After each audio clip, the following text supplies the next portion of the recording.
Hello friends, അകലെ latest review. Rohan അംബികയോട് പറയുക, anti എല്ലാവരുടെയും കാര്യത്തിൽ വലിയ ശ്രദ്ധയുള്ള ആളല്ലേ, പിന്നെ എന്ത് പറ്റി ആൻറ്റിക്ക്? ഇനിയെങ്കിലും ആൻറ്റിയുടെ കാര്യത്തിൽ വളരെ കെയർ എടുക്കണം കേട്ടോ എന്നൊക്കെ ഇങ്ങനെ രോഹൻ പറയുമ്പോൾ ദീപക്കിനിങ്ങനെ കലി വന്നിട്ട് പോയ, എടാ പരമ നാറിച്ചെറ്റ്, നിന്ന് പൊലമ്പാതെ ഇറങ്ങി പോടാ ഇവിടുന്ന്, നീ ആരാടാ എൻ്റെ അമ്മയെ ഉപദേശിക്കാൻ എന്നൊക്കെ പറയണമെന്നുണ്ട്. പക്ഷെ അതെല്ലാം ദീപക് ഇങ്ങനെ മനസ്സിൽ പറയുന്നതേ ഉള്ളൂ. രോഹൻ വീണ്ടും അംബികയോട് ചോദിക്കുക, ആൻറ്റിക്ക് ഹെൽത്ത് ഇൻഷുറൻസ് ഒക്കെ ഉണ്ടല്ലോ? ഉണ്ടെന്ന് അംബിക പറയുമ്പോൾ നല്ല കാര്യം, എല്ലാവർക്കും ഹെൽത്ത് ഇൻഷുറൻസ് ഉള്ളത് വളരെ നല്ല കാര്യമാണ്. എന്തെങ്കിലും ഒരു അപകടം ഉണ്ടായാൽ നമ്മൾ ഹോസ്പിറ്റലിൽ ചെല്ലുമ്പോഴേ കാശ് ചിലവാക്കാതെ നമ്മുടെ കാര്യങ്ങൾ നടക്കുമല്ലോ. ദീപക്കിൻ്റെ കൺട്രോൾ തെറ്റുന്നുണ്ട്. ദീപക് ഇങ്ങനെ പല്ല് കടിച്ച് നിൽക്കുക. ഈ തെണ്ടിന്ന് എൻ്റെ കയ്യിൽ നിന്ന് മേടിച്ചോണ്ടേ പോകത്തുള്ളൂ, ചവിട്ടിക്കൂട്ടിയവനെ മൂലക്കിരുത്തണം. ബുദ്ധിരാക്ഷസിയായ എൻ്റെ അമ്മയാ ഇവൻ ഉപദേശിക്കാൻ വന്നിരിക്കുന്നത്. രോഹൻ ദീപക്കിൻ്റെ കയ്യിൽ നിന്ന് വാങ്ങിക്കൊണ്ടേ പോകത്തുള്ളെന്നാണ് തോന്നുന്നത്. രോഹൻ ദീപക്കിനോട് പറയുക, ദീപക് ഹൃതിയെ വിവാഹം കഴിക്കേണ്ടതായിരുന്നു, പക്ഷെ എനിക്കറിയില്ലായിരുന്നല്ലോ ദീപക്കിന് ദിവ്യയായിട്ട് അഫെയറുള്ള കാര്യം. എന്നാലും ദീപക്കെ തനിക്ക് വലിയ മനസ്സാ, താൻ ആ കുട്ടിയെ സ്വീകരിക്കാനുള്ള മനസ്സ് കാണിച്ചല്ലോ. അല്ല, ദീപക്കിൻ്റെ വൈഫിനെയും മോനെയും കണ്ടില്ലല്ലോ എന്നുകൂടെ പറഞ്ഞു കഴിഞ്ഞപ്പോൾ ദീപക്കിൻ്റെ കൺട്രോൾ തെറ്റി അംബികയെ നോക്കുന്നുണ്ട്. അംബികയ്ക്കാണെങ്കിൽ കട്ടിലിന് ചാടി എടിയിട്ട് രോഹൻ്റെ 2 കർണവും അടിച്ച് പൊട്ടിക്കണമെന്നുണ്ട്. പക്ഷെ എന്ത് ചെയ്യാനാ, വകുപ്പ് മന്ത്രിയുടെ ജ്യേഷ്ഠൻ്റെ മകനായി പോയില്ലേ. ഞാനിങ്ങനെയൊക്കെ ചോദിച്ചതുകൊണ്ട് ദീപക്കിന് എന്നോട് ദേഷ്യം വല്ലതുകൊണ്ടോ? ദേഷ്യമൊന്നുമില്ലെന്ന് പെട്ടെന്ന് അംബിക പറയുക. അവൻ്റെ വൈഫും കുട്ടിയും അവൻ്റെ റൂമിൽ തന്നെ ഉണ്ട്. അത് കേട്ടിട്ട് ദീപക്ക് ഞെട്ടുവാണ് അമ്മയെ നോക്കിക്കൊണ്ട്. ദീപക്കെ, ഭാര്യയും കുഞ്ഞിനെയും നന്നായിട്ട് നോക്കണം, എൻ്റെ കൈ കൊണ്ട് ചാകാതെ ഇറങ്ങിപ്പോടാ പട്ടി എന്നിങ്ങനെ പറയണമെന്നുണ്ട് ദീപക്കിന്. ഞാൻ ഋതികയെ ഫസ്റ്റ് ടൈം കാണുമ്പോൾ വർമ്മയങ്കിളിൻ്റെ മകളാണെന്ന് എനിക്കറിയില്ലായിരുന്നു. അറിയാതെ തന്നെ ആ കുട്ടിയെ കണ്ടപ്പോൾ എൻ്റെ മനസ്സിൽ ഇഷ്ടവും തുടങ്ങി. ഋതികയും കെട്ടി അവിടെ സ്വത്തും കൈക്കലാക്കാനിരുന്ന ദീപക്കിനോടാണ് രോഹൻ്റെ പഴംപുരാണം.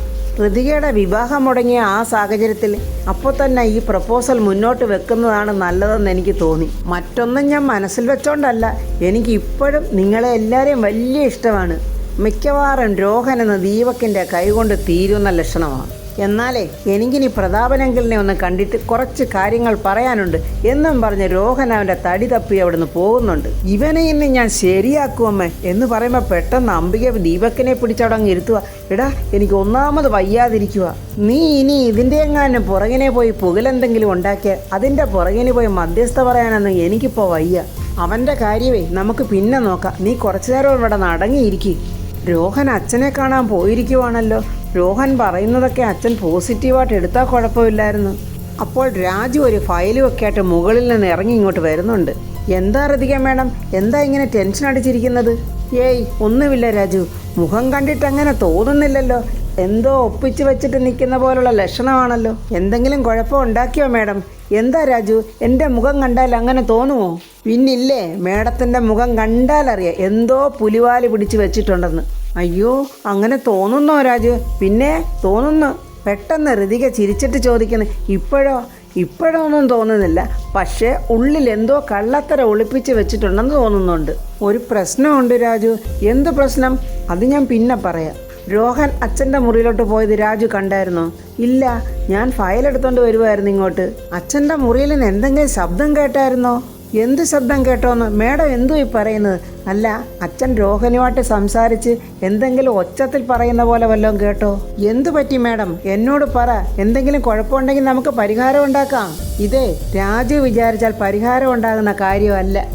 ഓഹോ, അപ്പോൾ സ്വന്തമായിട്ട് പ്രശ്നങ്ങളൊക്കെ സോൾവ് ചെയ്യാൻ തുടങ്ങി. അത് രാജു, ചില പ്രശ്നങ്ങളൊക്കെ സ്വന്തമായിട്ട് സോൾവ് ചെയ്യുന്നതല്ലേ നല്ലത്. എന്നാലേ ഈ ഒരു സ്പിരിറ്റ് എപ്പോഴും ഉണ്ടായാൽ മതിയായിരുന്നു. അല്ല, രാജുവിൻ്റെ വിവാഹകാര്യം എന്തായി? എൻ്റെ വിവാഹകാര്യമോ? എൻ്റെ ഏത് വിവാഹകാര്യം? രമ്യയായിട്ടുള്ള വിവാഹകാര്യം മേഡത്തിനോട് ഞാൻ പറഞ്ഞിട്ടുള്ളതല്ലേ. രമ്യയെ ഞാൻ അങ്ങനെ കണ്ടിട്ടേ ഇല്ല. പിന്നെ രാജു ആരെയാ അങ്ങനെയൊക്കെ കാണുന്നത്? എങ്ങനെ കാണുന്നത്? രാജുവിന് എന്നെ ഇഷ്ടമല്ല, രമ്യയും ഇഷ്ടമല്ല. പിന്നെ രാജുവിന് മറ്റാരോടെങ്കിലും ഇഷ്ടമുണ്ടോ? വല്ല പ്രണയമോ മറ്റോ? എനിക്കങ്ങനെ ആരോടും പ്രണയമില്ല. പക്ഷേ എനിക്കങ്ങനെ അല്ലല്ലോ രാജു തോന്നുന്നത്. രാജുവിൻ്റെ മനസ്സിൽ രാജുവിന് ഒരാളോട് പ്രണയമുണ്ട്. രാജു അത് പുറത്ത് കാണിക്കാതെ ഉള്ളിൽ കൊണ്ട് നടക്കുവാണെന്നാണ് എനിക്ക് തോന്നുന്നത്. പ്രണയമോ? ആരോട്? അതെ, ഒരു ദിവസം ഞാൻ പുറത്ത് കൊണ്ടുവരുന്നുണ്ട്. എൻ്റെ പൊന്ന് ഋതിക മേഡം, എന്നെ ആളെ വിട്ടേരെ. അങ്ങനെ വെറുതെ വിടാൻ ഉദ്ദേശമില്ലെങ്കിലോ? എന്താ മേഡം? അങ്ങനെ രാജുവും ഋതികയും അവിടെ നിന്ന് എന്തൊക്കെയോ സംസാരിക്കുക, നല്ലതുപോലെ സന്തോഷമൊക്കെ കാണിക്കുന്നുണ്ട്. രണ്ടുപേരും ചിരിക്കുന്നതൊക്കെ കണ്ടുകൊണ്ട് മുകളിൽ നിന്നും പ്രതാപനും രോഹനും കൂടി ഇങ്ങനെ ഇറങ്ങി വരുവാണ്. രോഹൻ ആ കാഴ്ച കണ്ടിട്ട് അവന് തീരെ സഹിക്കുന്നില്ല. അവനിങ്ങനെ പല്ല് കടിച്ച് നോക്കിക്കൊണ്ടാണ് ഇറങ്ങി വരുന്നത്. പ്രതാപൻ വന്നിട്ട് രാജുവിനോട് ചോദിക്കുന്നു, എന്തായി രാജു, ഫയലിൻ്റെ കാര്യമൊക്കെ? എല്ലാം റെഡിയാണ് സാർ. കേട്ടോ രോഹൻ, ഇതുവരെ എൻ്റെ ഒരു റിപ്പോർട്ട്സും എവിടെയും ലേറ്റായി ചെന്ന ചരിത്രമില്ല. അതൊന്നും എൻ്റെ മിടുക്കല്ല കേട്ടോ, അതെല്ലാം ഇവൻ്റെ മിടുക്കാണ്. ഇവൻ എൻ്റെ PA ആയതുകൊണ്ടേ പുകഴ്ത്തി പറയുന്നതൊന്നും അല്ല. രാജു ശരിക്കും ഒരു കമ്പ്യൂട്ടർ മനുഷ്യന്. ഇവൻ എന്ത് വേഗത്തിലാണെന്നറിയാവോ ഓരോ ജോലികളും ചെയ്തു തീർക്കുന്നത്, അതും ഒരു മിസ്റ്റേക്ക് പോലും ഇല്ലാതെ.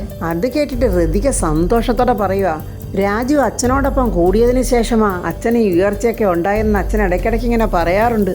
അങ്ങനെയല്ലേ അച്ഛാ? അത് പിന്നെ എപ്പോഴും ആവർത്തിച്ച് പറഞ്ഞുകൊണ്ടിരുന്ന നിങ്ങൾക്കൊക്കെ ബോറടിക്കുമല്ലോ എന്ന് വിചാരിച്ചിട്ടാ. രോഹൻ ഒട്ടും ഇഷ്ടപ്പെടാതെ കണ്ണ് മുളപ്പിച്ച് തുറിച്ചിങ്ങനെ രാജുവിനെ നോക്കുവാണ്. രാജു ഒട്ടും പ്രതീക്ഷിച്ചില്ല രോഹൻ ഇങ്ങനെ നോക്കുമെന്ന്.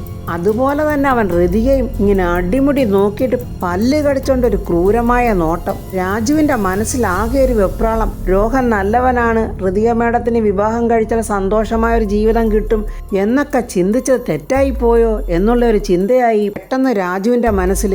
രാജു രോഹനോട് പറയുക, രോഹൻ സാറ് പറയുന്ന പോലെ അത്ര വലിയ കാര്യമൊന്നുമല്ല. ഞാൻ എൻ്റെ ജോലി ചെയ്യുന്നു, അതും കൃത്യമായിട്ട് സാർ എനിക്ക് ശമ്പളവും തരുന്നു. ശമ്പളവും വാങ്ങിച്ചിട്ടാണല്ലോ ഞാൻ എൻ്റെ ജോലി ചെയ്യുന്നത്. അപ്പോൾ ഞാൻ ചെയ്യുന്ന ജോലി ആത്മാർത്ഥമായി ചെയ്യുന്നു, അത്രയേ ഉള്ളൂ. പ്രതാപൻ രാജുവിൻ്റെ കയ്യിൽ നിന്ന് ഫയൽ വാങ്ങിയിട്ട് എല്ലാം ഇങ്ങനെ ഓടിച്ചിട്ട് നോക്കുന്നു. എല്ലാം ഒന്നും നോക്കേണ്ട കാര്യമില്ല, എല്ലാം കറക്റ്റായിട്ടാണല്ലോ രാജു നീ ചെയ്തിരിക്കുന്നത്, ഇനി എനിക്ക് സൈൻ ചെയ്യേണ്ട കാര്യം മാത്രമേ ഉള്ളൂ എന്നും പറഞ്ഞ് പ്രതാപൻ ഇങ്ങനെ സൈൻ ചെയ്തുകൊണ്ടിരിക്കുവാണ്.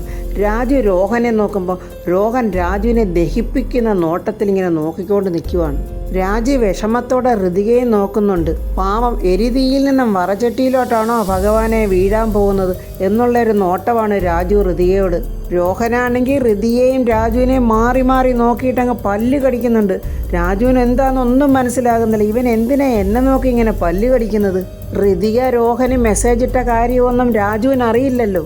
രോഹനാണെങ്കിൽ രണ്ടിനെയും ഞാനിന്ന് ശരിയാക്കി തരാം എന്ന ഭാവത്തിലാണ് അവൻ്റെ നോട്ടവും നിപ്പും. പ്രതാപൻ രാജുവിനോട് ചോദിക്കുന്നു, രാജു നിനക്ക് ഇറങ്ങാൻ സമയമായോ? ഫയൽ സബ്മിറ്റ് ചെയ്യേണ്ട സമയമായി സാർ. ഞാനിനി ഇതിൽ കൂടുതലൊന്നും നോക്കുന്നില്ല, നീ എല്ലാം നോക്കിയതാണല്ലോ. ഞാൻ 2 പ്രാവശ്യം നോക്കി വെരിഫൈ ചെയ്തതാണ് സാർ. എങ്കിൽ ഞാൻ സൈൻ ചെയ്തേക്കാം, ഇനി നീ ലേറ്റാക്കണ്ട, എത്രയും പെട്ടെന്ന് പൊയ്ക്കോ എന്നും പറഞ്ഞ് രാജുവിനെ പറഞ്ഞു വിടുന്നുണ്ട്. പ്രതാപവർമ്മ എന്നിട്ട് രോഹനോട് പറയുന്നു, രോഹൻ ഇരിക്ക്, നമുക്ക് വർത്തമാനങ്ങളൊക്കെ പറയാം, എന്തൊക്കെയുണ്ട് പിന്നെ അവിടെ വിശേഷങ്ങൾ? ഞാൻ ഇതുവഴി പോയപ്പോൾ വെറുതെ ഒന്ന് കയറിയതേ ഉള്ളെങ്കിൽ അച്ഛനും അമ്മയുമായിട്ട് ഞാൻ ഉടനെ വരുന്നുണ്ട്. അങ്ങനെ പറഞ്ഞിട്ട് അവൻ ഋതികയെ നോക്കുന്നുണ്ട്. അച്ഛനും അമ്മയും വന്ന് അങ്കിളിനോട് സംസാരിച്ചിട്ട് വേണമല്ലോ പെട്ടെന്നൊരു തീരുമാനം എടുക്കേണ്ടത്. ദൈവമേ, രോഹൻ അപ്പോൾ അച്ഛനോടൊന്നും തുറന്നു പറഞ്ഞില്ലേ?